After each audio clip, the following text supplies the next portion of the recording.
అయితే కానీ అమ్మ బీవన్న ఒకటి పిట్ట బీర్ ఏమన్నాడు. బీర్లు అయిపోయినాయి. సంచాడ తీసుకున్నాడు పోతానని, మళ్ళీ సంచాడ వారే సెటో వేయండు.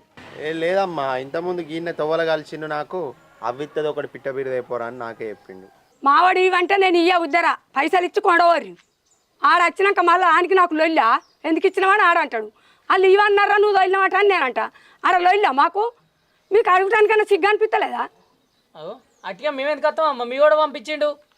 మా గొంకొని తాగలేకనా తినలేకనా? మీరు తినూరి తాగుండ్రి, మావాడు పంపించినా నాకు అవసరం లేదు. మీరు పైసలు ఇస్తే నేను ఇస్తా, లేకపోతే ఇయ్య.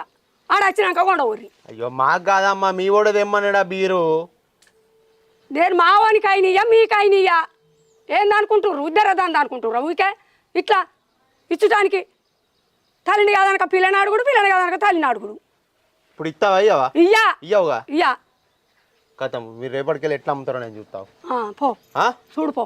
రేపటికెళ్ళి మీరు బీర్లు ఎట్లా అమ్ముతుర్రు? ఊరోనికి ఇయ్యక పొరుగురోనికి ఇస్తుర్రు మీరు బీర్లు. సరే చూసుకుంటా. చూసుకో. ఎంత బీర్ మీద ఎంత ఎంత తీసుకుంటారు? బీర్ మీద 20 రూపాయలు 30 రూపాయలు మీదికి వెళ్ళి ఎంత తీసుకుంటావు? నీకు అది అనుసరమా? నీకు ఉద్దరిస్తే మంచి మాట, లేకపోతే నువ్వు అడుగుతావా ఎంత ఇస్తారు, అట్లా ఇస్తారు, ఇట్లా ఇస్తారు అని. మరి ఊళ్ళో ఉంటాం మేడం, దెంగపోతున్నావు మేము ఎటైనా. దెంకపోతే మేము అడగట్టండి, మాకు ఇస్తారా? ఆడ రేపు ఇయ్యమా? ఇయ్యాలి కాకపోతే రేపు దంద అంటే గట్లే ఉంటది. ఓ చేత పెట్టాలి, తర్వాత ఓ చేత తీసుకోవాలి ఇంకా సిరి. సరే రేపటికెళ్ళి మీరు ఎట్లా బీర్లు అమ్ముతారో నేను చూస్తా.